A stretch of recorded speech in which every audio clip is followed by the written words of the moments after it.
Thank you so much for that, Maggie and Angie.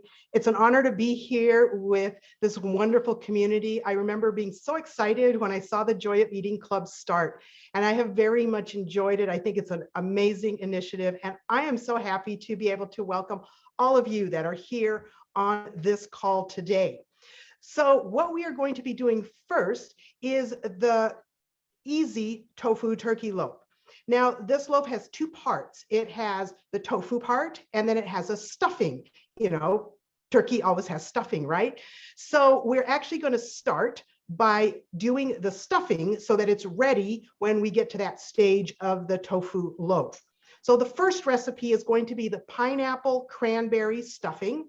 Angie dropped that link in the chat, so you can go get that if you haven't had a chance to look at it. And you might want to grab a pencil and a piece of paper. There's a few notes I'd like to tell you about as we go through a few of these recipes. So I want you to be ready to make those notes.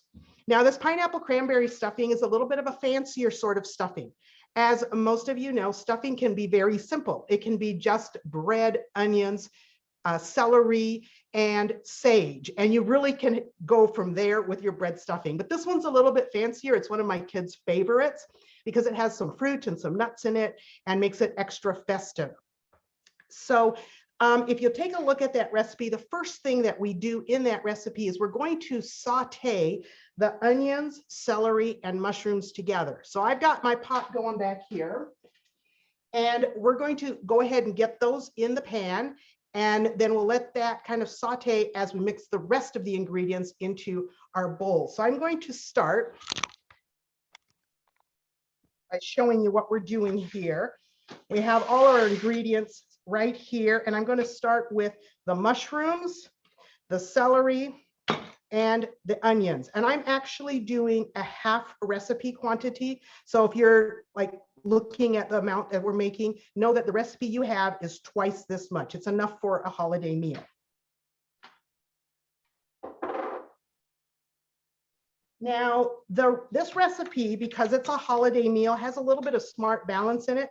And I actually already have the smart balance in my pan. So I'm not going to use this, but I wanted to give you a little heads up that this amount of smart balance really makes a fairly rich stuffing. Feel free to cut back on the margarine or eliminate entirely if you're comfortable with sauteing, like using just a little bit of liquid of water. You don't have to use the margarine at all. Okay, that's starting to heat. As soon as I hear it sizzling, I will add the celery. It's not quite there. So we're going to take the croutons. I wanted to talk to you a little bit about this. Your recipe calls for 8 cups of herbed or onion, garlic, whole grain croutons. I find that the best way to get a whole grain crouton is to make it myself. And you don't have to be a bread maker to do that. Nowadays, you often find like artisan whole grain loaves of bread that just have like flour and water, salt and yeast. And they often will make a very nice crouton. Basically, you just want to cut it into squares. I just lay it out on a cookie sheet and sprinkle onion and garlic powder on it, and then toast it at 200 degrees in your oven, and it'll make it really crispy. For this recipe, you want the bread dry so that it will absorb the flavored liquids that we're going to add to it. Now I can hear this sizzling back here, so I'm going to go ahead and add the celery. And I have it on high heat, so I'm going to try an eye on it. When you do that, it kind of sears the onions and the mushrooms and the celery so that they release their own liquid. So you don't end up having to add much, if any, liquid. Because the heat is quite high under that, I'm going to stir it really frequently so that it doesn't burn on us. But we're going to go ahead and add our other ingredients here. So the next one is a little bit of salt, and I'm actually going to take a little bit of this salt and put it in the onions.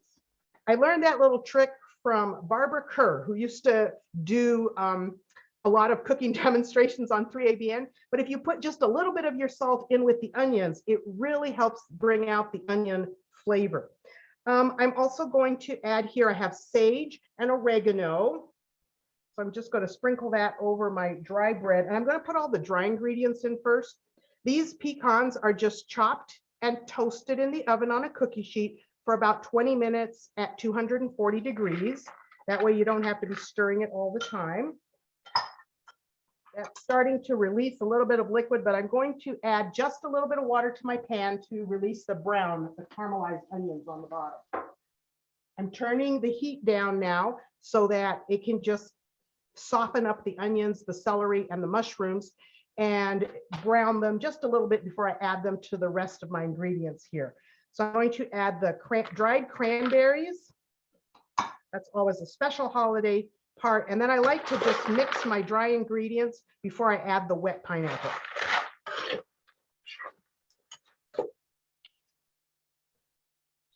The pineapple has been already drained.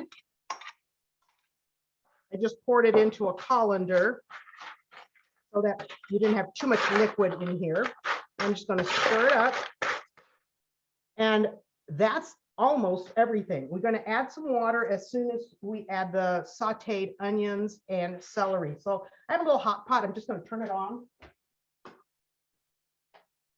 That gives us hot water really fast.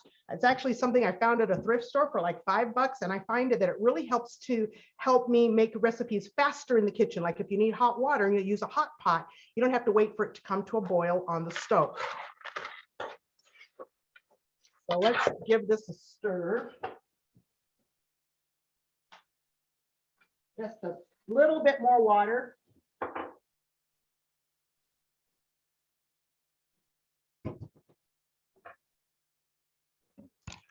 You will notice that the onions and the celery are starting to turn clear. They're softening a little bit. They're not quite done.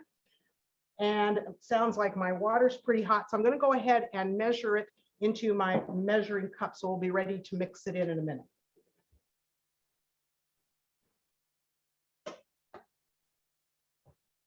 Actually, it's making noise, but it's not boiling yet. Does anybody have any questions about anything we've done so far? You can just drop a question in the chat if you do. I'll try to keep an eye on it. We're going to be using this as a stuffing for the tofu loaf. So we won't cook it first. We're going to put it into the loaf and then it will cook in the loaf. And the recipe that you have is a large enough recipe so that you have enough to stuff the tofu turkey loaf, and you'll have some left over to put in a pan just to have stuffing on the side. A lot of my family members like the stuffing, especially when we get to the gravy. They like to put the gravy on it, and boy, that's great. So it's nice to have enough stuffing, not just for the turkey, but enough to have some on the side as well.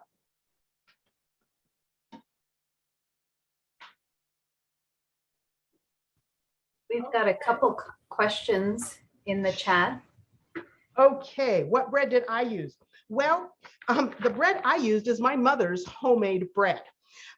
She makes an oil-free bread and uses walnuts for the fat in it. And that's what gives it that really dark, rich brown color. So sometimes people are sensitive about brown colors. You can find lighter colored whole grain breads if your family is one that just doesn't want to touch something that's brown. But this one is just homemade bread. And I just sliced it and cubed it and put it in the cookie sheet like we talked about. Okay. Our onions are nice and soft and a little bit brown, so they're ready to add to our mix here.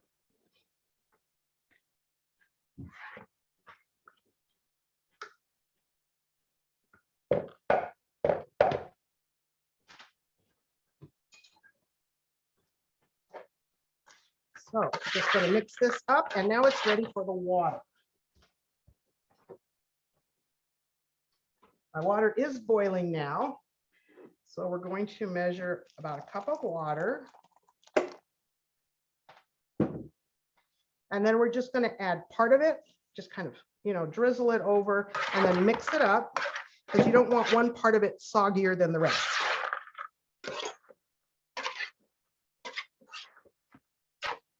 And drizzle a little bit more on here.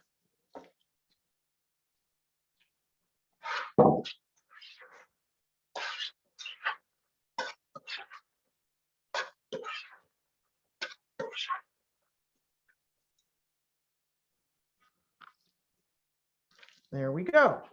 So 3 or 4 portions, just kind of divide that water. And that'll provide the moisture for your stuffing.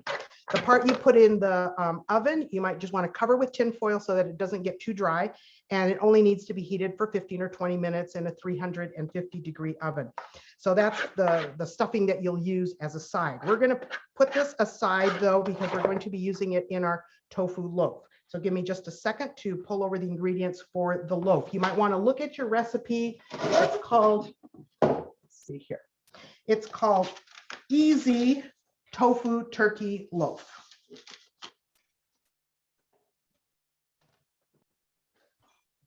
And for everyone, that recipe was just posted in the chat, so you can pull it up there. Oh, that's nice.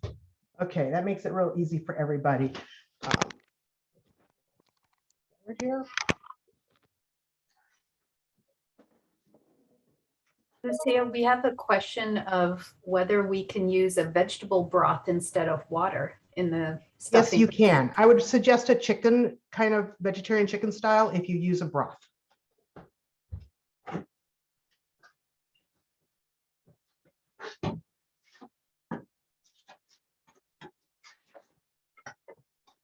Okay, so this one has a little more pieces to it, but it's much easier than a very elaborate turkey loaf that I started out with some years ago. So I hope that you will find this one easy and not intimidating. So this is the tofu, and I'm doing a half recipe of this one as well. So you would have about 5 pounds of extra firm water-packed tofu. So this is not the Morinu tofu. This is the one that has a little more texture, and you want it to be extra firm.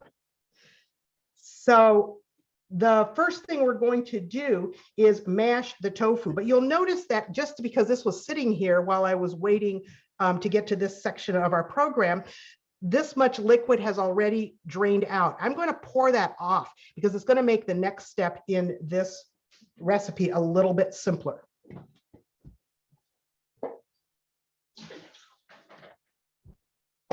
Okay, so the first thing we're going to do is we're going to mash the tofu, and we want it mashed and crumbled pretty small so that the seasonings will mix in real well with all of the tofu and you don't have big lumps that aren't seasoned. So the most important part here is just getting the tofu well crumbled. You'll also want to notice the amount on the tofu, because this recipe is by pounds. 5 pounds will easily feed 10 to 12 people. So you can make adjustments if you have a smaller family or gathering. But a lot of tofu now comes in different sizes. Some brands are packaging 14 ounces, which is a little bit under a pound. And some brands like Costco are now packaging 18 ounces in a package. So it's a little over a pound. So you'll want to kind of pay attention to that so you don't end up with way too much or not quite enough.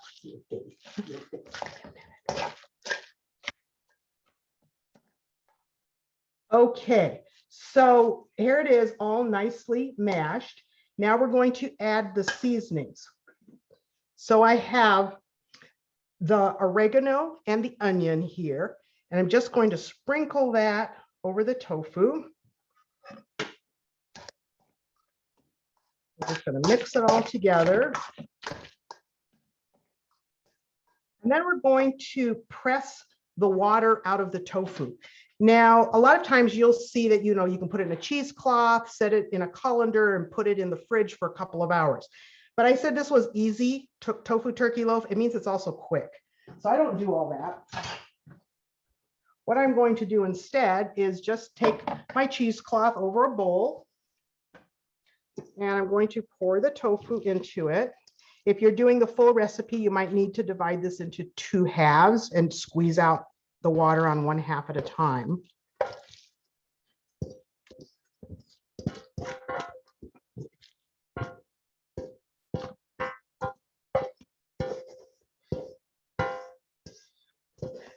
Somebody was asking about the walnuts in the bread. She just grinds them and adds them to the bread. But we were discussing this the other day, and I was telling her, I think if she blended them up in the water, it would be even nicer. even though it's a very good bread. So now I just take my cheesecloth and I'm going to squeeze all the liquid I can out of here. And for that full recipe, you might get 1 or 2 cups of liquid that you squeeze out.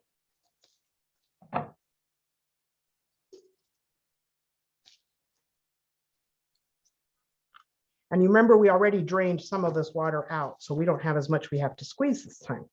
But I'll take a few minutes to do this.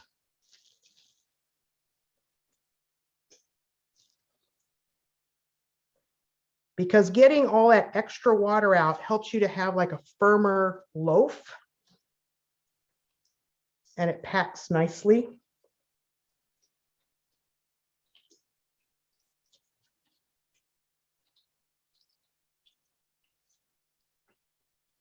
And I wanted to give you a few notes on this particular recipe. I noticed a couple of typos. It doesn't have like how much it is. And so correct that to be, for a full recipe, 1 heaping tablespoon of dried oregano. I think it was like 1 1/4 tablespoons, but just say 1 heaping tablespoon, that'll be simple. And on the salt, no, that's fine. The 1 tablespoon. Yeah, that's fine. That was fine. I just wanted to make sure that you did know how much oregano to put in. I use quite a bit because it really helps it to taste good. Okay, I think we've gotten most of the water out. Well, still coming. You see how it's draining, just putting pressure on it in different places. Okay, and then I'm going to put it back in our bowl.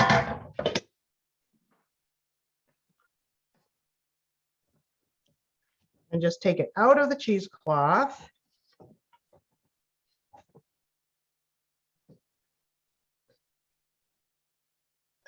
And I'm going to add the salt. You could have done that before we squeezed it as well. It doesn't really matter.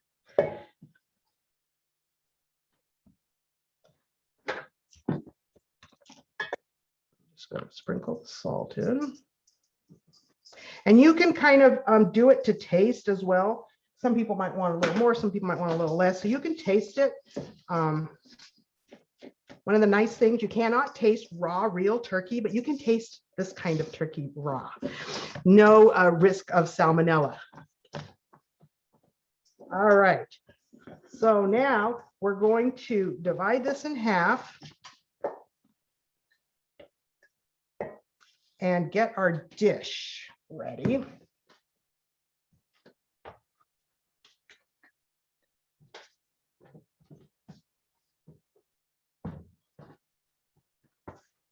And what makes this kind of special, and this is optional, you don't actually have to do this step, but we really like using phyllo dough. If you haven't used phyllo dough before, it can be a little bit intimidating, and I'm going to give you some tips to make it easy to handle because it can be really difficult to handle if you don't follow just a few simple rules with phyllo. Phyllo is actually like a Greek dough made from flour, but it's like paper thin. And you usually will find it in the freezer section of your market. So I used to be able to find whole wheat phyllo dough, but to be honest, since COVID, I have not seen it anywhere. So if you can find it, that's great. I encourage you to use that whole grain one. If you can't, don't worry about it.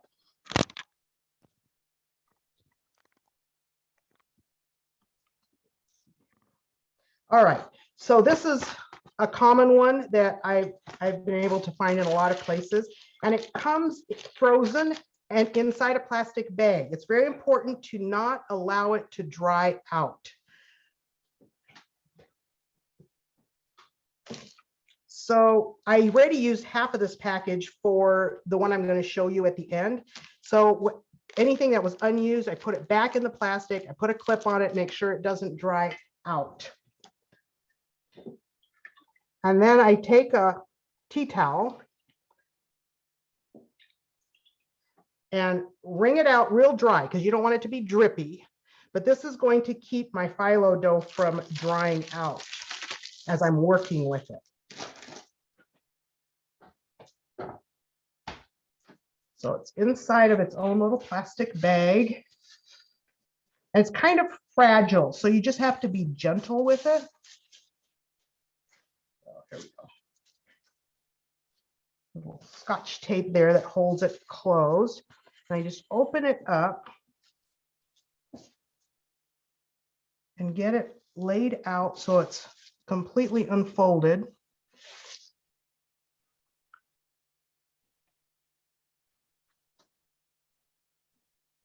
Actually gonna need to turn it this way, like this. So as soon as I have it open, I put this damp tea towel right on top. Don't press on it, just let it sit there on top, and that'll keep that top layer from drying out while I work with the phyllo. So I'm going to be using a small bowl. I'm going to show you the one that, the size of the one that's your recipe, but I'm going to do a half recipe here. So I start by getting a little bit of spray. This one is like a avocado, coconut, safflower organic spray. And then I'll spray the inside of the pan lightly.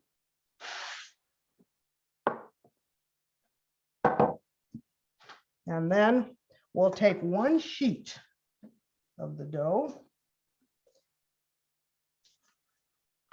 And you just kind of lay it. Oh, you can't see my dish, just a minute. Just gonna lay it in the dish like this, and then just kind of press it down. Don't worry about wrinkles or pleats, that's not a problem. And then a light spray. And then we're gonna do another layer. So I pick up this layer. I'm gonna put this layer kind of crosswise so it covers a different part of the dish than the other one did. You can see here.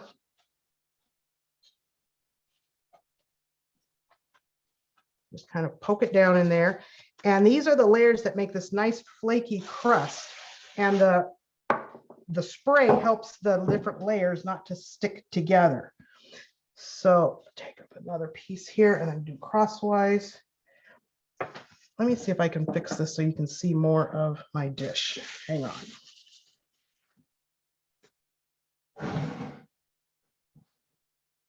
I'm trying, let's see. All right, and I just kind of drop this in here. And don't worry if it tears. If you're working with it at all, like I'm trying to get this one arranged, I'm going to cover this up again. Because if it gets dry, it just starts to fall apart into fragments. But as long as it's damp, it's pliable. So I think I'm going to do another one.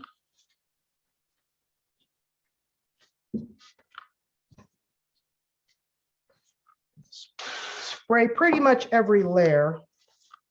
And the spray helps to really reduce the amount of fat. Generally, traditionally, when you use phyllo dough, use a brush and you brush every sheet with butter. So that uses a lot of fat. This is a much lower fat way to achieve the same result. And you want to have at least 6 layers on the bottom. And you just kind of keep arranging them so that this one didn't get sprayed.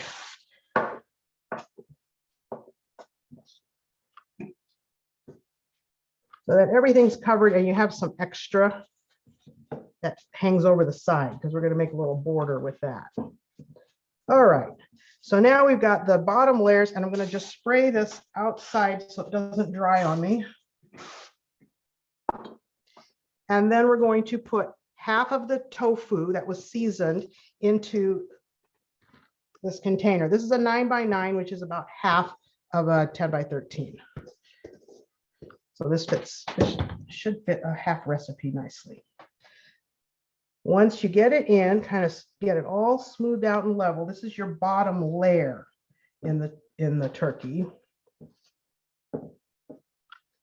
And I like to use like a flat spatula and just press it down. That'll help it to hold together better when you go to slice it. Just press, press, press. Try to make the layer about the same thickness in all different places. and get it into your corners. Now the middle is going to be the stuffing. So going to pick up the stuffing that we made earlier and just going to put enough in there to make about a 1/2 inch layer.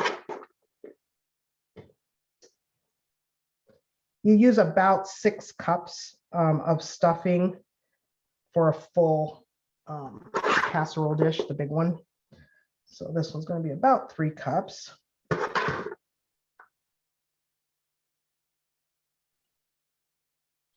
And I'm going to do the same thing with the stuffing I did with the tofu, which is to kind of press it in.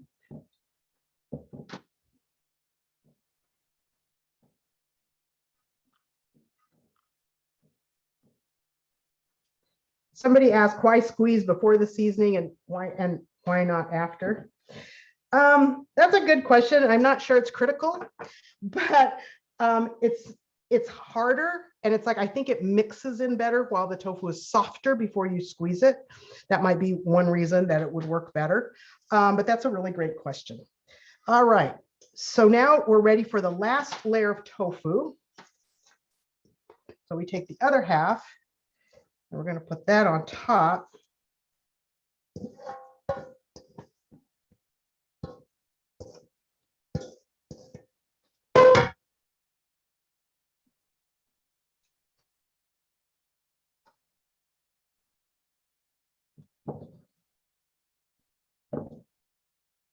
Is this working for everybody? Can you see all right? Just give me a thumbs up if that works for you. All right. Why are you trying to say something? I'm listening.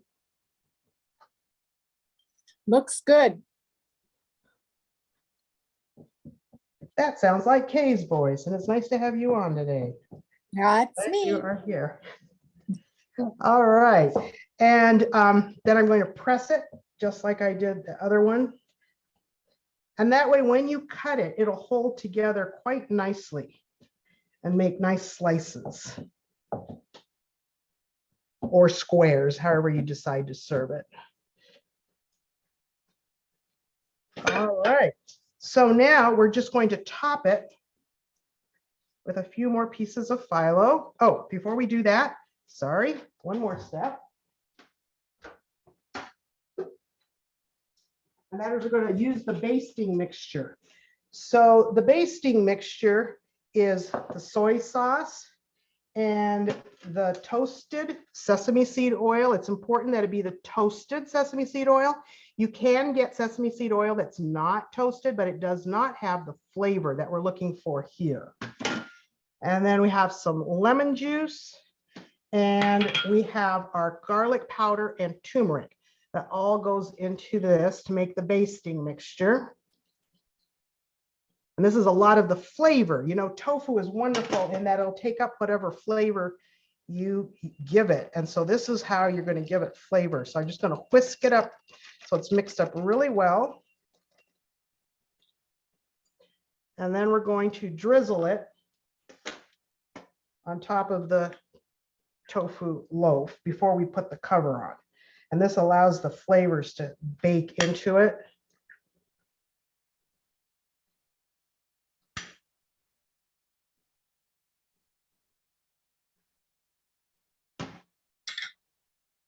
And so let's put one more sheet on here. Spray it. Another sheet. This is a little orphan piece. We'll lay it aside for the moment. Because this is a small pan, I'm going to fold this one because we just need it mostly for the top. And here's our last piece. So we're not going to let it go to waste for putting it on here.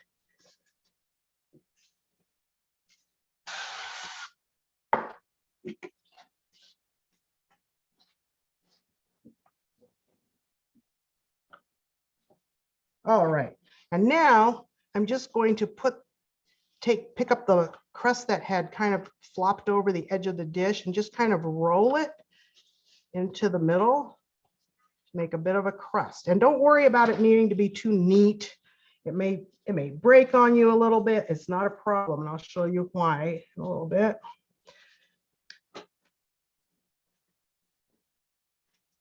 If you feel like it's just too much, like in the corners, you can always just tear off a little bit. Like this one just seems a little bit thick in the corners because it's a smaller dish.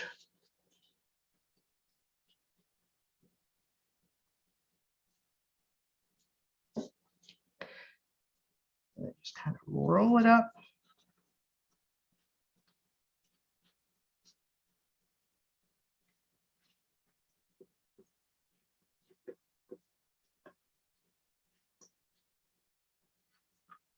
And if it just seems a little unruly, don't worry about it, because what we're going to do is we're going to take some of this basting sauce and we're going to baste it.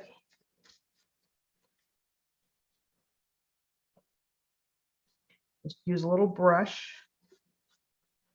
And it kind of glues down these real thin layers. And that's what they're going to end up being, real crunchy. And a great finish at the end.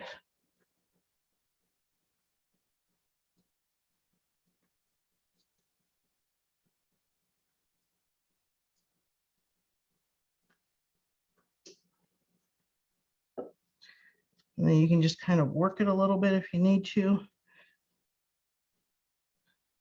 That's all there is to it. We're going to bake it. Now, if it's as full as this one is, it says to put tin foil on it, but you may have a little issue with the tin foil sticking to it, and then it'll rip up your top crust. You don't want to do that. Yes, I'm speaking from experience. So you might want to just kind of like put the tin foil kind of up away from the crust and just fasten it a little bit on the sides, because you want it to cook through. And depending on how big your casserole is will affect like how long it needs to cook. But you can cook it pretty hot for the first hour and then baste it. Baste it and then take the top off and let the crust develop for the last half hour, 45 minutes, just till it's a nice golden brown. So let me show you what it looks like when it's done. And then we'll be ready to go to Maggie's recipe. So hang on one second, just I want to show you this one. You'll want to garnish it, use whatever seasonal garnishes work for you. But here you see the finished casserole. You can, use parsley on it or little tomatoes or whatever you want. I use spinach, but this had just come out of the oven, so you can see the spinach is a little sad. Just let it cool a little bit before you garnish it, or do it just before you set it on the table. But you can set it on the table like this. You can cut it. I would pre-cut it and then serve it with something like this to get your squares out nicely. So thank you very much. And can you put parchment and then a layer of foil? I have not tried that. I'm afraid the parchment might stick to it in the same way, because if this is so thin that if it sticks, when you try to pull it up, it just rips off. In fact, that actually happened to me on this one, which I had not had it happen before. And I put on a new skin and basted it again and put it back in the oven to finish it off, because it just basically peeled off everything that I had on the top layer. So phyllo is somewhat forgiving if you just don't let it intimidate you and do it. So somebody wants me to cut it. You want to see a slice? Okay, let me get a knife.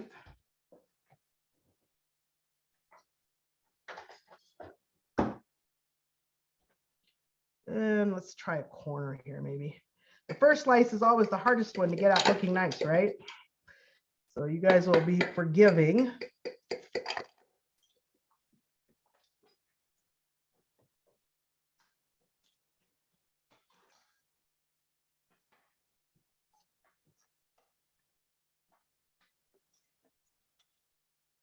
Here you go. A little rose from my mom's garden to top it all off, but there's the slice, and sideways it looks like this. So I hope that's helpful. You want to taste a slice. Smell-o-vision, that's the next step in technology, right? All right. So yeah, if you have any questions, drop them in the chat. I can work on them. And I think that we go to Maggie, who's got something delicious for us now. Thank you, thank you. Oh, that was delicious looking. All right, so you guys ready for the next recipe? Okay, so we're gonna do a mashed cauliflower. So I was looking at what Lucia was gonna prepare today, and we tried to make sure our dishes complemented each other. So I don't know how many of you have tried mashed cauliflower before, but it's just to make something lighter because cauliflower is 4 times less caloric dense than potatoes. Not that it's bad to eat potatoes, but Thanksgiving tends to be, very high in calories overall. So if we can kind of try to balance it out by, lowering the calories in some dishes and increasing the vegetables we're gonna eat, I think that's a great thing to do. So we're gonna start with the first ingredient is 1 large cauliflower head, but I cut just the florets and I steamed until it's very tender. I don't know if my husband can give a headshot here. So that's the pot that I use with this steaming basket here. So I have a head of a large cauliflower. So I'm gonna transfer this to the food processor. This was cooked earlier today. And feel free to ask questions because I don't have direct access to the chat right now. I'm far away from the computer. So feel free to unmute yourself if you have any questions. Have any of you tried this idea before, mashed cauliflower? Love it. Yeah? No. No? Okay. I actually served last week here at home just to, kind of see what kind of seasonings I wanted to put in this recipe. And both my husband and my mother-in-law thought it was mashed potatoes. So, because it looks very, very similar. The texture, even the taste, I would say, it doesn't taste much like cauliflower. How soft do you want to cook the cauliflower when you're Very tender. I can try to show with the fork. Let me get closer to the headshot here. Oops, this side. Very tender. But this is something you can always adjust if you feel like after you mix everything is not, to your taste, you can probably put it back and cook a little longer. Okay, next I sauteed the 3 garlic cloves. They were minced and I sauteed with some vegan butter. And again, we try to use this more for special occasions. You don't need to use this all the time when you're sauteing.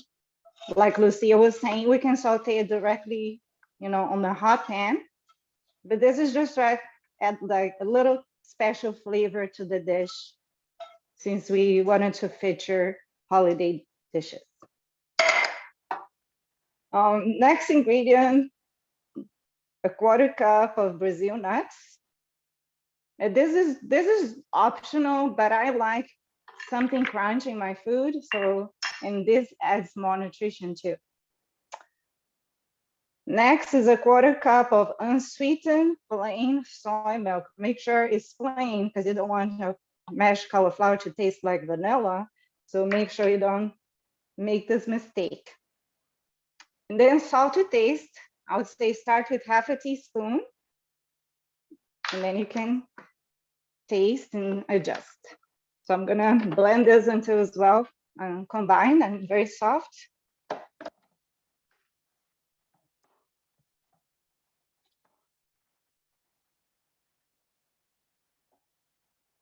If it's too loud, make sure you can mute.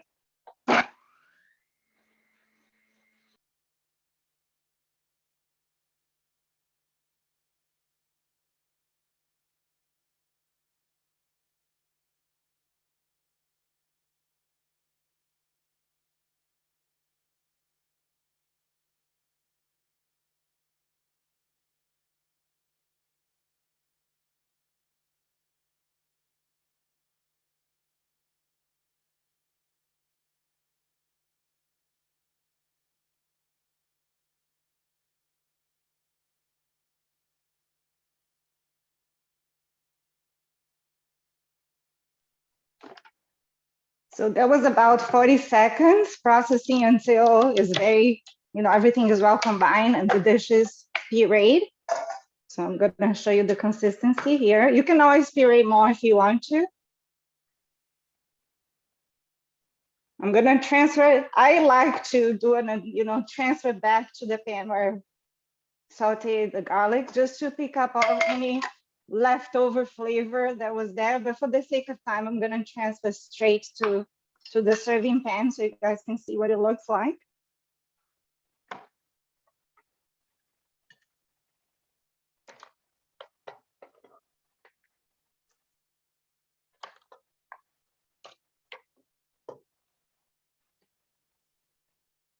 And this recipe makes 4 cups. So if you have a larger group that you're going to serve, you wanna double the ingredients.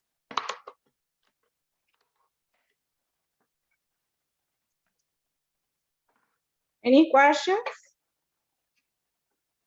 That Easy looks breezy, yeah? amazing. I've got to try that. Yeah, it's so easy to make. And I think the Brazil nuts helps to give that appearance of the potatoes, like when you cook the potatoes has a little bit like of some spots, like, I don't know how to explain, especially if you have the skin. So the Brazil nuts help to mimic that. It looks very authentic, like real mashed potatoes. I know, doesn't it? It does. And for all of my community that's joining us today, a lot of who are dealing with prediabetes or diabetes, this is an excellent substitute for the mashed potatoes come Thanksgiving, since you've already got a lot of carbs on your plate. Exactly. Okay, so this is it. And then you can add you can garnish with, fresh parsley, cilantro, chives, whatever you want. You could decorate if you have a bigger leaves that kind of look nice. No, I think it looks better without it. So this is the final dish. Very easy to make, delicious and nutritious. So I think now we can go back to Angie and see if we have any people participating on the contest that want to show their dishes. Okay, sounds good. Thank you so much, Lucia and Maggie. And we have more to come from our chefs. So, but for now, we're going to take a little break and get to see our recipes from our contest entrants. So I had 4 people who put in the chat that they wanted to enter the contest and they have their recipes ready to go to share with us. So Karen Ross, Linda, Priya Lindeman, and Eunice Griffith. Is there anyone else who is entering the contest today? Speak now. No? Okay, make sure you can unmute if you need to, or put it in the chat. Okay. Well, contestants, are you ready? Are you ready to show us your mouth-watering dishes? And you will have 1 minute each to tell us why your recipe is the best recipe today.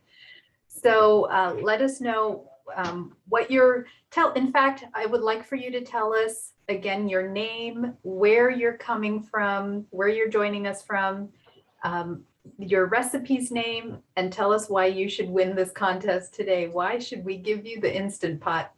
So we're going to just start with Karen Ross. So Karen. Oh, hi, everybody. Welcome, welcome.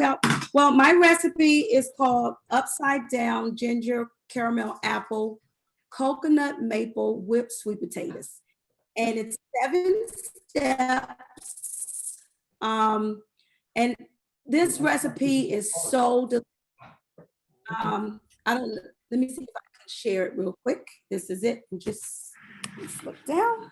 And everything's vegan, everything's organic, and just fresh recipes. The reason why I should win is because you're gonna absolutely love this. It is so scrumptious. It's so delicious, and it's easy to make. And because it has the coconut, you're going to lose weight because it has the medium chain fatty acids, and that gets rid of that stomach belly. And I'm just telling you, size 8 is great. That's why you should vote for this. It's absolutely, absolutely great. So I'm going to dig into it right now. And my friend heated it up, and it's so good. Ooh, it's very hot. And look at this. Let's see. Look.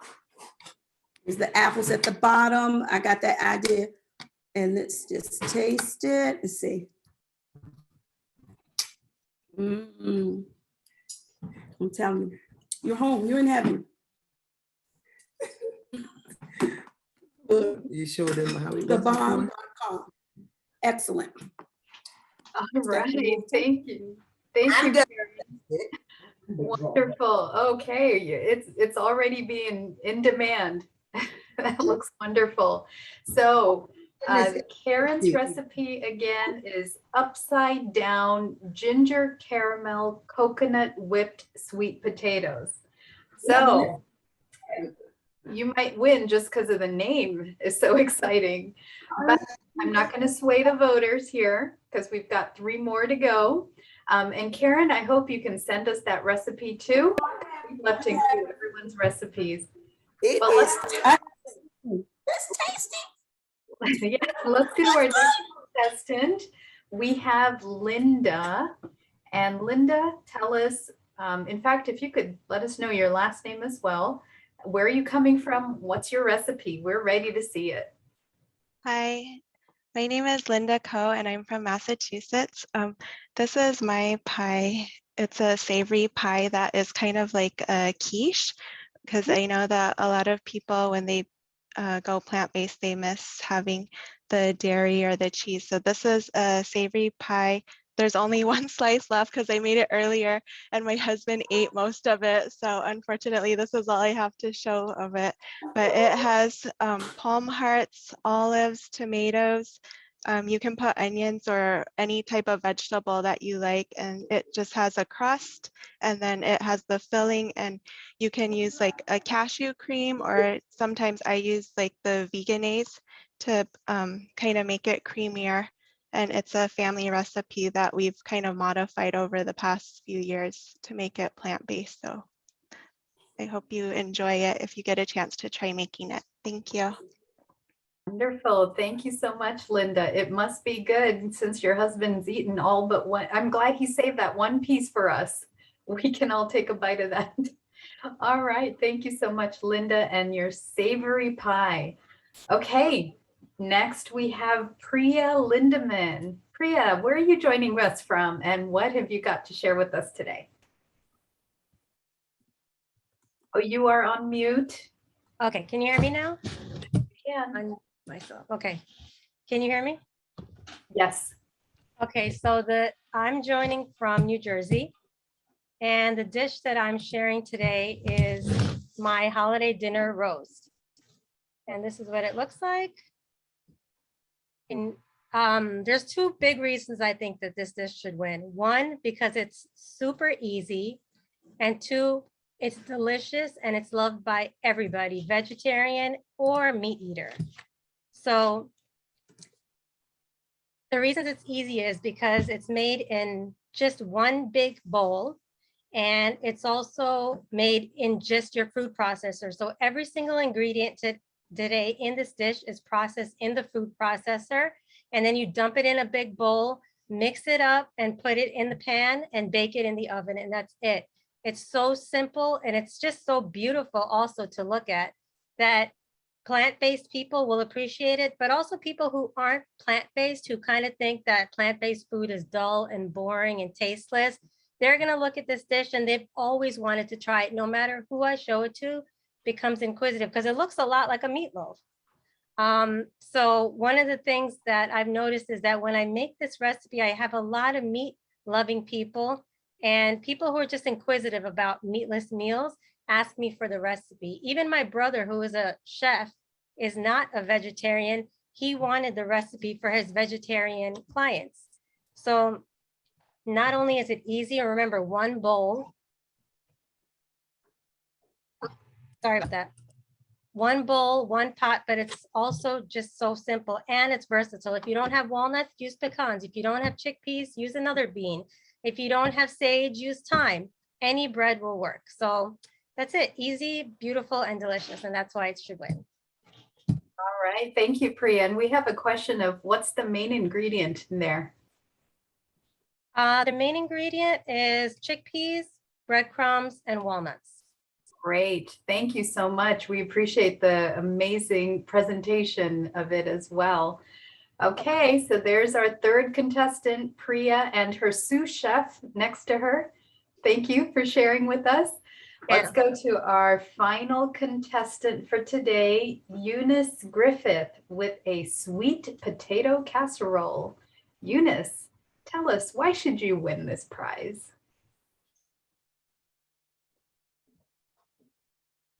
And you need to unmute, please. Hello, everyone. Can you hear me? Yes, we can.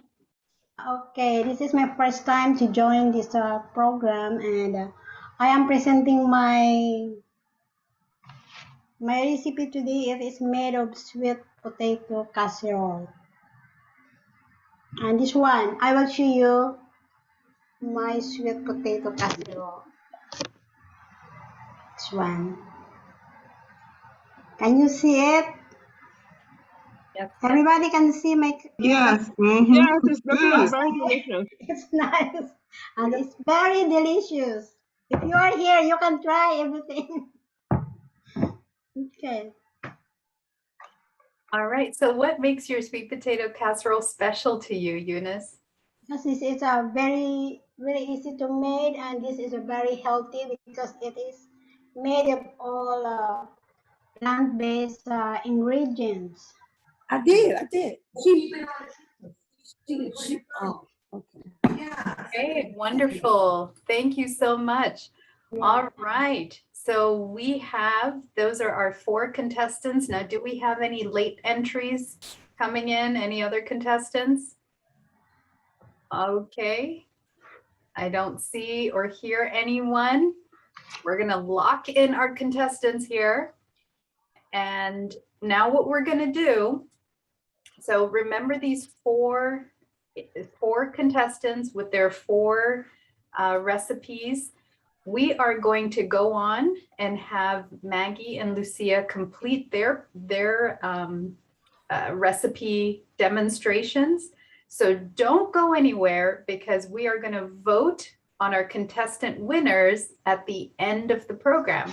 Now, what that means is that our contestants get to put some comments in the chat if they want to about why their recipe should be the winner. So we're giving them another chance to win this. So, but we're going to go back now.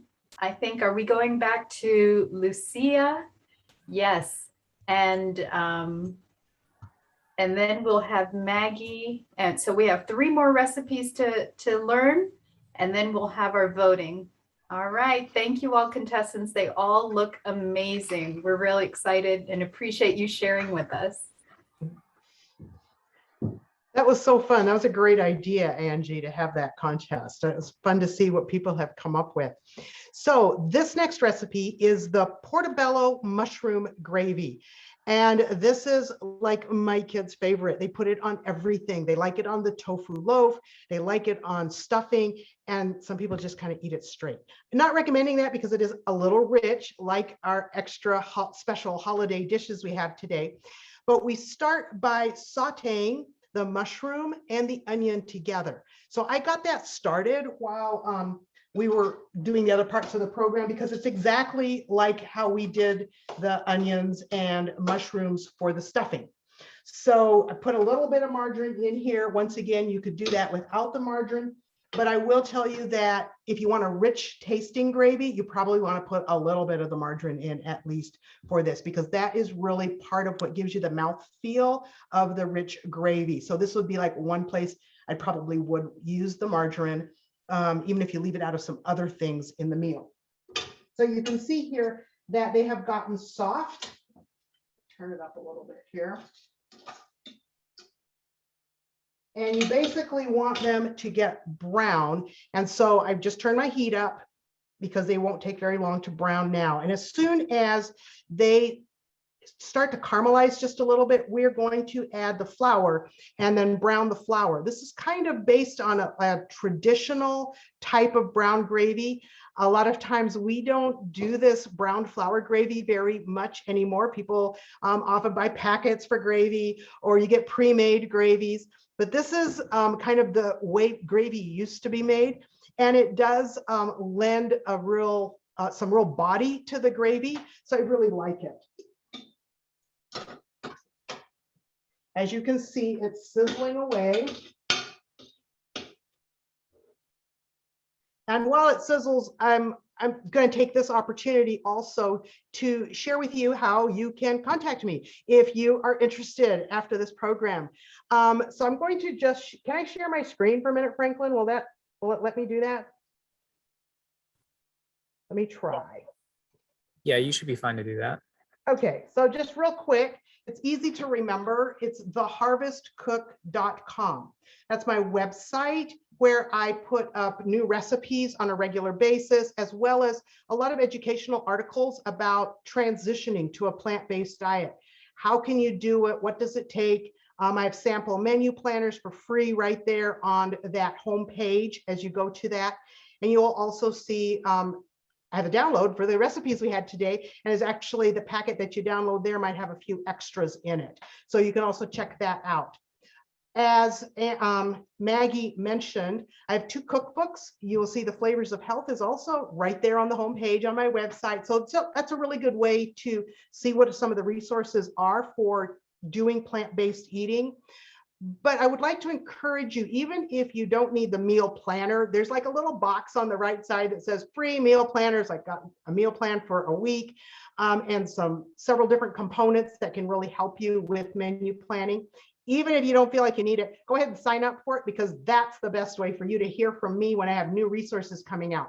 For example, I have a brand new cookbook that's coming off the press in hard copy this next week or 2. It should be here well before Thanksgiving. That's the plan. It's called Beyond the Mask, and it's a collection of recipes curated to boost our immune systems. This is the time of year and the environment in which we all need to do that. So the best way to stay in touch with me and find out how you can get in on specials that I have from time to time is to sign up for that meal planner kit.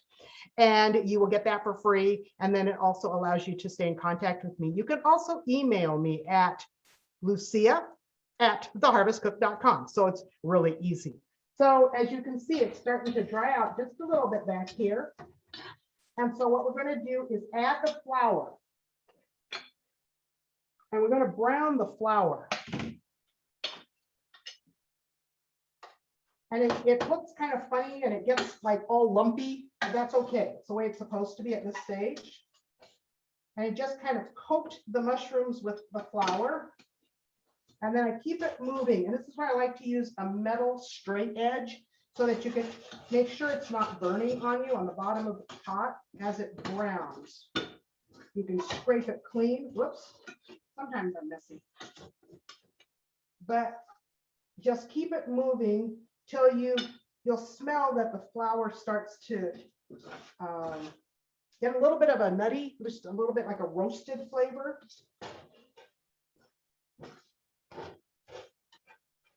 Because you do want it, it's part of the cooking process for the flour, because flour is raw grain. So you cook it here. And then the next thing we're going to do is whisk a little of this Bill's Best chicken style seasoning. You can use any vegetarian chicken style seasoning you want, but this is one that we really like for this particular gravy. So I'm just going to put the powder in here. This powder needs to be mixed with water before you add it to the gravy. So I just mix it up in a little bit of water with my whisk. So it's ready to add to the browned flour. You can see it's browned now. And I used spelt just because we use more spelt than we do wheat flour. Some of us have some gluten sensitivities. So it's pretty forgiving. You can use different kinds of flour. I try to do a whole grain. And there's the Bill's Best. I'm just going to give that a quick stir. And then we're going to add our other liquids. So here's the soy milk.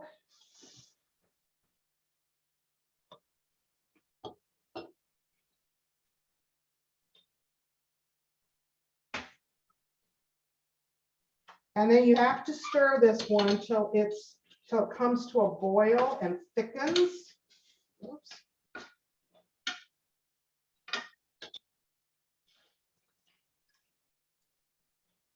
And I'll just run the spatula over the bottom to make sure that anything that might have been tempted to stick to the bottom of the pan is not sticking.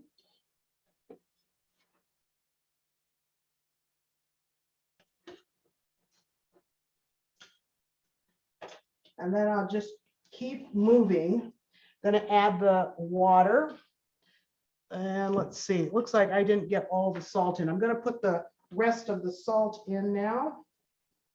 I had some of it in with the onions, just like we did for the stuffing.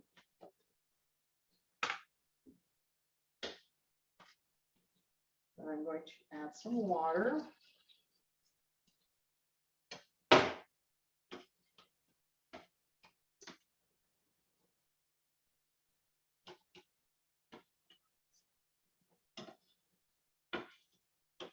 And then we're going to keep the heat kind of medium high, and I'm going to keep stirring it.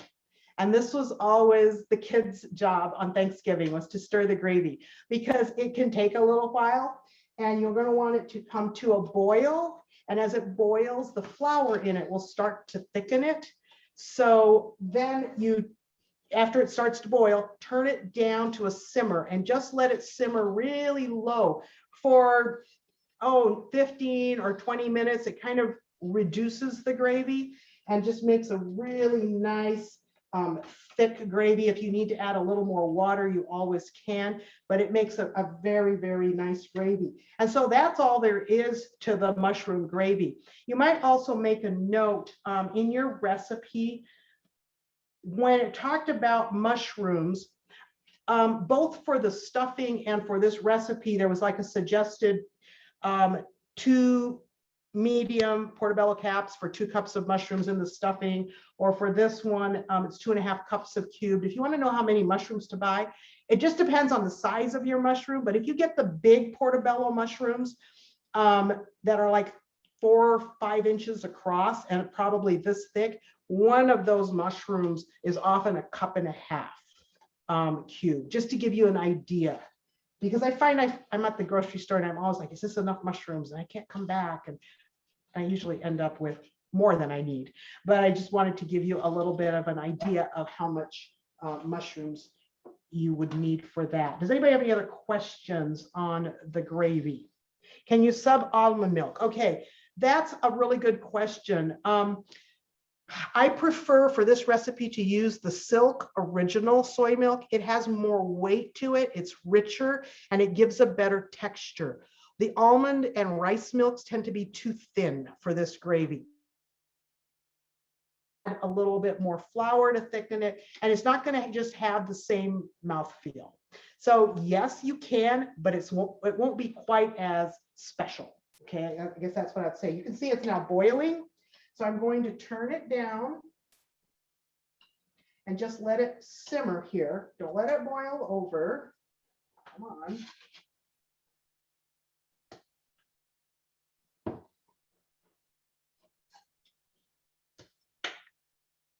But you just keep stirring it slowly from time to time. Now that it's boiled, you're not likely to have any issues with lumps, but you do want to keep stirring it so that it continues to evaporate some of that water.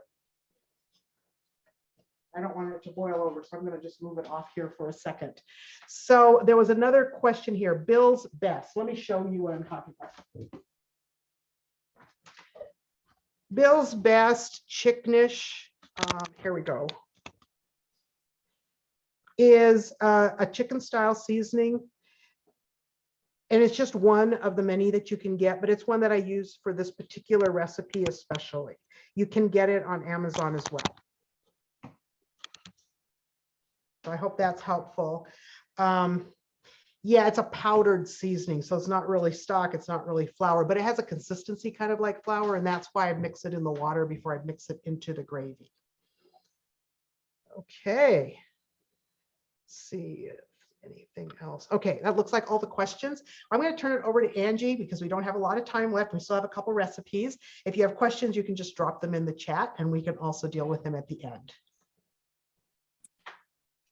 Okay, and I think we're going to go to Maggie now, who has our dessert recipe for today. We can't skip dessert, right? But we can do it Okay. healthy. All Maggie, right. do that? Can you hear me? Yes, we can. All right. So the dessert is going to be peaches and cream delight. So it's not going to be a pie, as I'm sure wherever you go, they're already going to have a pie. So I thought of making something different. And again, the idea is to make something lighter, you know, to kind of balance out, you know, other dishes that may have more calories. So one special feature of this dish, it has no added sugar. So it's completely sweetened with fruit. So I use 3 jars of 24 ounces each of peaches, and this I got from Costco. But if you don't have Costco where you live, you can just do the math, because I use 3 jars of 24 ounces each. I let the peaches drain. I'm just gonna use the peaches as the base of the dessert. And now I'm gonna make the cream that goes on top. One thing, I normally use these 3 jars for 1 Pyrex, like a regular size Pyrex. I forgot to see what is, you know, how many inches, but that regular size Pyrex. But for today's recipe, I'm gonna use a fancier dish just to look a little prettier for the holidays. So let's go ahead and do the cream. So we're going to use 1 package of merino tofu extra firm.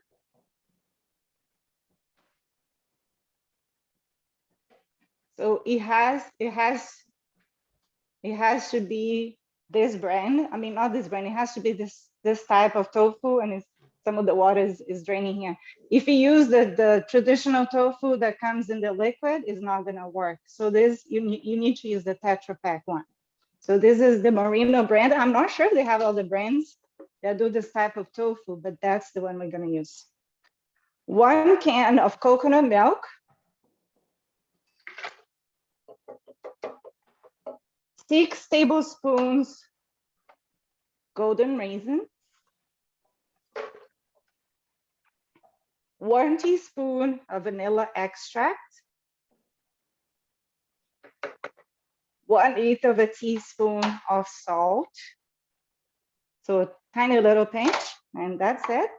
So we're gonna blend this for about a minute on the Vitamix, which is a high-speed blender. If you don't have a Vitamix, you know, just make sure you blend until it's very smooth. And I was gonna suggest, Angie, I don't know if you have the voting thing already set up, because maybe while this is blending, you can put the voting on. I don't know if you think it's a good time so people don't need to wait around. Sure. Wanna do that? Okay. Yep. All And you can right. mute me as I'm blending. Okay.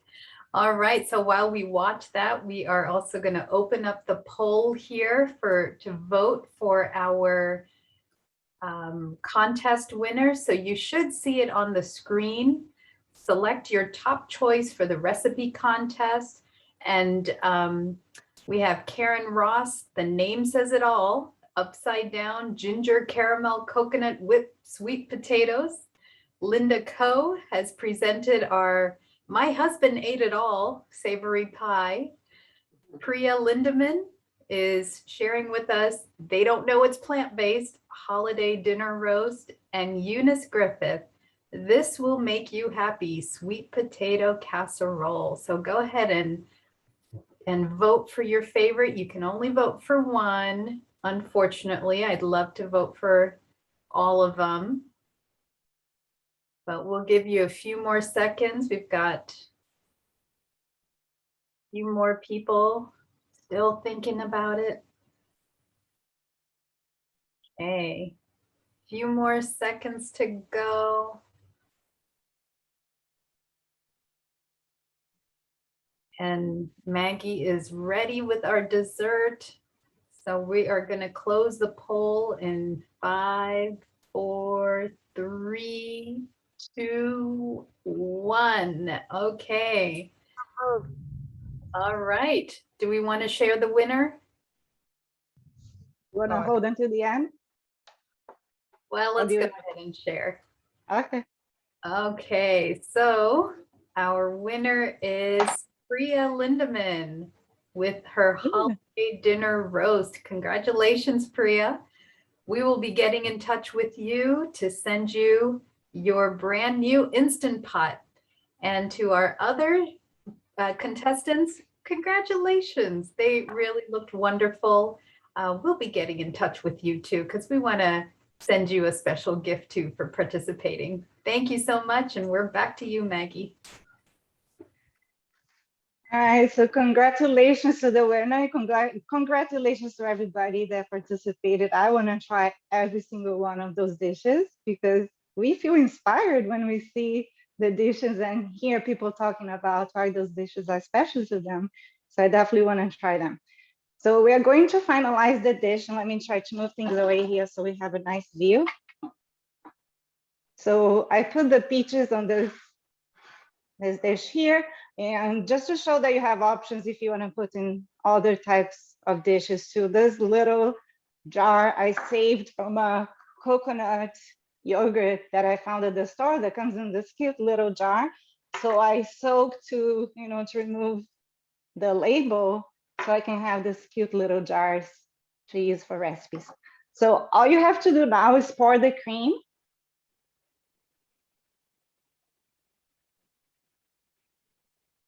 I like to show some of the peaches. I don't like to cover completely with the cream, but it's totally up to you. And I'm just demonstrating how to do here on the jar. Maybe add a little bit more.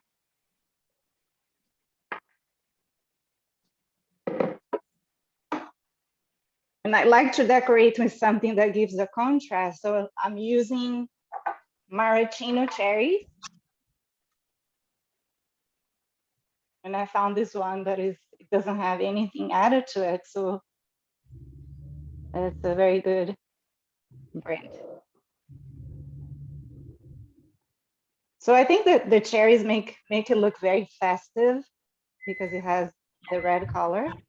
But if you don't want to use cherries, you can use raspberries, you can use blueberries, anything that gives a contrast. But I think the maraschino cherries, I think it makes the flavor very, very special. It combines really well with the peaches and the coconut cream. So that's it. And let me show you, if you were going to use another fruit, you could use a raspberry here. Oops, the raspberry is, here you go. So you have 2 options and you can add as many cherries as you want. And there you go.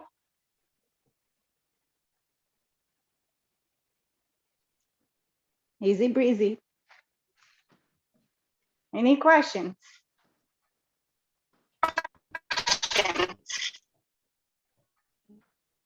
We had a question on where did you find the cherries? Where did I find the cherries? Yes. Was that a local, like, not health food store, but like a grocery store that sells more organic things? So that's where I found it. It's the first time I saw this. But if you want to use the other maraschino cherries that you find in regular grocery stores, you can too, since this is a more like special occasion, but I wouldn't use that as frequently because it has high fructose corn syrup and it has red color. This one is more natural. So if you find something more natural like this, you can favor buying this brand, but if not, you can use any other brand. Any other questions? If not, I guess we can go to Lucia for her relish.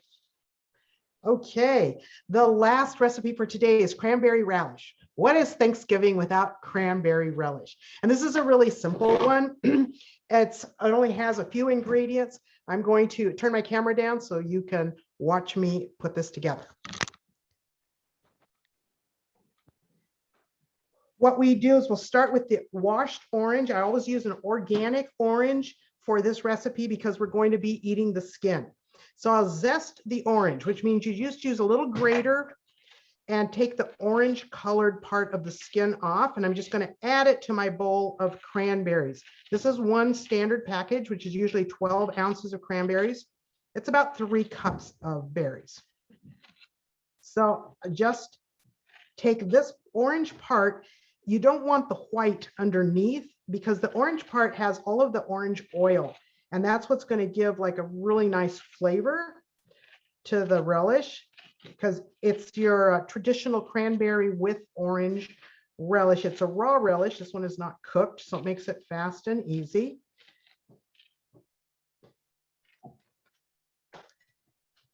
And it makes it colorful as well. So now that I have the zest, we keep the zest, and I'm going to peel the white part off the orange. For this particular recipe, we do not use the white section.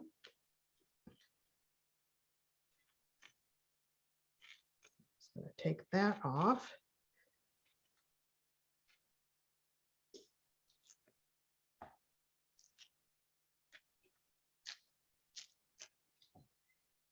And then we're going to put all of this into a food processor and just grind it all up together. I like to use this little food processor attachment that I've had for decades. Oster used to make it. They don't make one that sits right on the blender like this one anymore, but this is just so handy. I love it. I'm going to add a little bit of grated ginger. I do like that in the relish. And then we are going to use a cup of sucanat instead of white sugar for the relish. Sucanat, panela, or coconut sugar. This one that I have today is panela. It's evaporated cane juice. So they press the juice out of the cane and they just remove the water, which means it still has all the vitamins and minerals that you would normally find in sugar cane. It does add a little bit of a molasses-like flavor because all of the molasses is still in it. And what I'm going to do is just kind of stir this up. And then I'll just put a batch at a time into my processor. If you have a large processor, you can do it that way. This one's just simple for me. And I'm just going to do this. And it's going to be a little bit noisy, so I should probably mute as well. Get those escapees. I need to do that. Okay. Also, I'm going to put in the quartered orange. I like to get navel oranges that are organic for this one. That way you don't have to worry about seeds, because if you get some seeds blended up in there, it can make it kind of bitter. So I'm just going to do this one more time. You can go ahead and mute me again.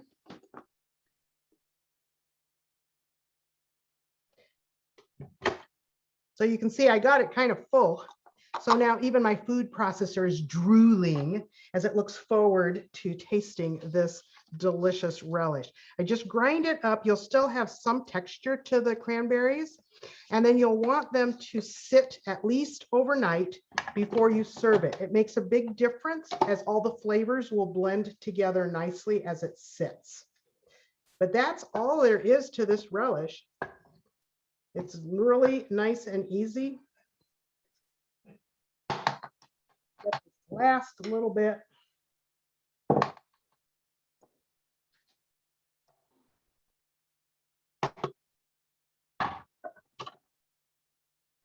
Sorry, I forgot to mute on that one, didn't I? Y'all will excuse me.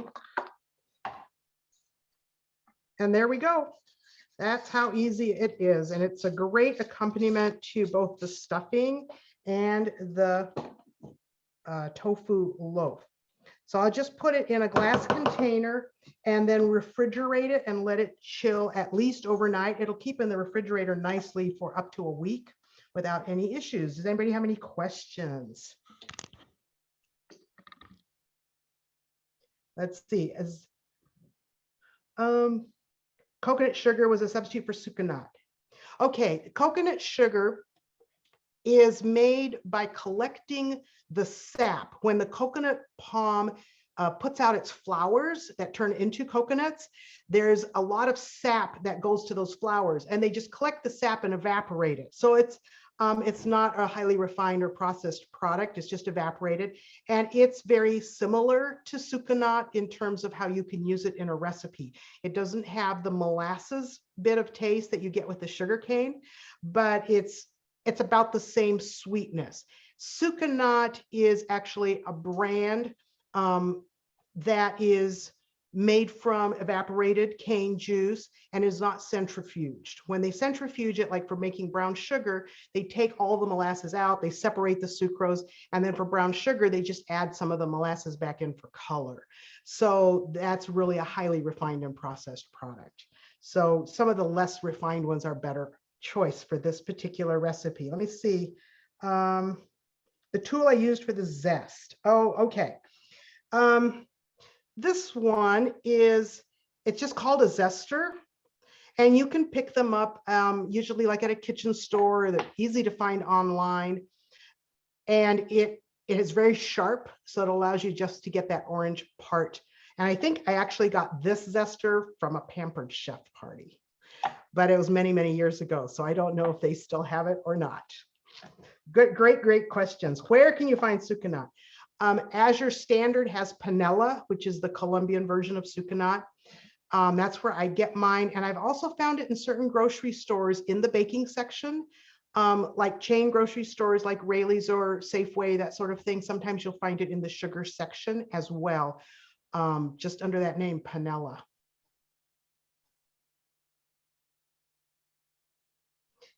Yes, zesting can take a long time without the right tool. I love my tools. Good. Any other comments or questions? I just want to say thank you so much to Angie and Maggie for the invitation to be here with you guys today. I have really enjoyed it. Thank you. Thank you. And Maggie, I don't know if you have any closing thoughts, but I have just absolutely enjoyed every moment today. Thank you, Lucia. You put a lot of time and effort into preparing for this, and we're just so thankful you could share your talent and gift with us. And Maggie for coordinating all of this today too. Extra kudos and healthy plant-based brownie points to both of you. Anything else, Maggie, before we close up today? I think I'm muted. I can can you? Oh, you can hear me? Well, I just want to thank, everybody for being here today, and for joining us. Those who also participated with the recipes, thank you one more time. And a special thank you to Lucia for putting together a wonderful cooking demo. Very nice dishes, simple to make. And now I know how to work with the phyllo, though I never worked with that before. So now I feel more encouraged to try since I know the steps.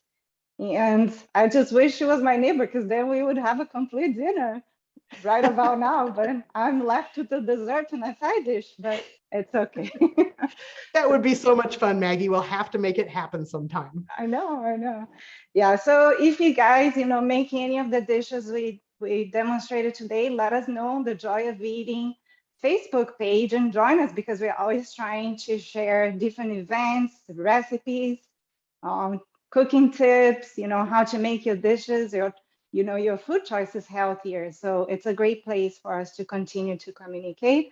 And I wish a happy holidays to all of you guys, and God bless. All right, thank you all so much. And we also, if you wouldn't mind, I'm going to put a link in the chat for our evaluation. We'd love to hear from you about what you thought about today's meeting and any suggestions that you might have for future meetings. So please go to that link right now if you don't mind, and just take a half a minute to share some thoughts and feedback with us. I also want you to know that our next Joy of Eating Club will be December 16th, and we're going to have another special guest cooking for us. And this guest is actually a pastor. So if you know a pastor who struggles with finding time to prepare healthy food or enjoy healthy food, encourage them to join us next month at our December Joy of Eating Club meeting.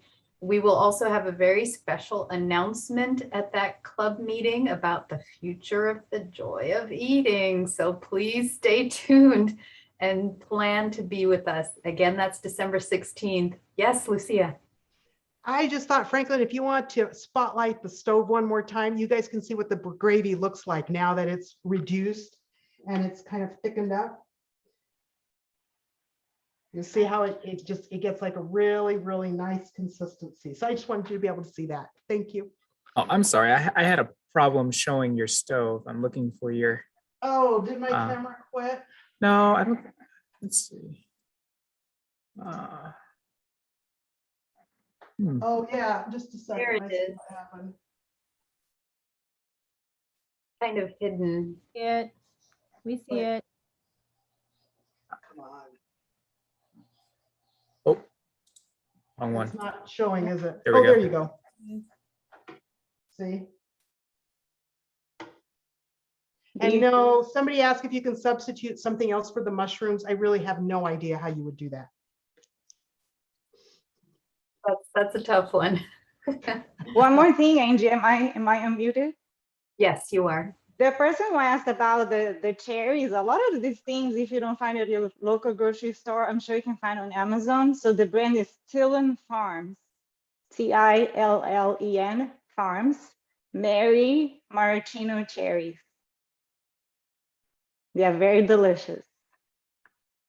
All right, great. Well, we are looking forward. I hope as you think about next week's Thanksgiving celebration with your family, with your loved ones, some of you, we might still be doing virtual Thanksgivings in some cases, but we hope that you all will enjoy the day, take time off, relax, recuperate, rejuvenate, have a stress-free holiday. You have your menu is already planned, so you don't have to worry about that. You just have to get a few hands to help you put it all together maybe. But share with us on our Facebook page what you enjoy the most about Thanksgiving holiday. And if you're from Canada, what you enjoyed with your past Thanksgiving holiday. And share with us some pictures of your holiday feast and the loved ones that you share it with. We're so thankful you've all been with us for today and have shared this time with us. So we wish you a wonderful holiday season and many blessings for the next few days and weeks until we see you again at our next Joy of Eating Club. Thank you, God bless, and see you next time. Bye-bye. Bye.